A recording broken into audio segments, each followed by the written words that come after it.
अब केता होलिया डाले द रंग है चल जैबू साले तू पिया के धार है चल जैबू साले पिया के धार है।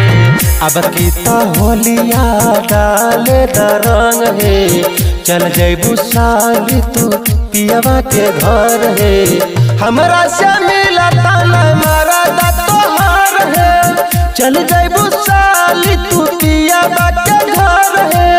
हमरा से मिला ताना मारा दा तोहार है चल जैबू साली तू पिया के घर है।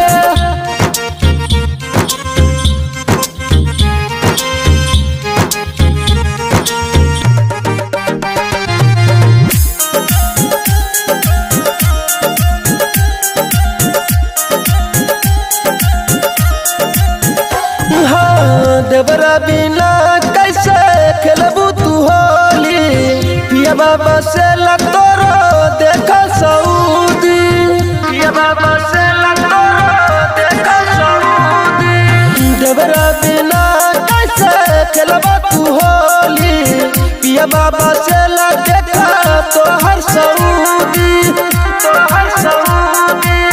आइहा तू हमारा से मिले होली में रंग दे भसाली भर के चोली में। हमरा से मिला ताना मारा दा तोहार है खेली ला होली तू अब की तू बार है। हमरा से मिला ताना मारा दा तोहार है खेली ला होली तू अब की तू बार है।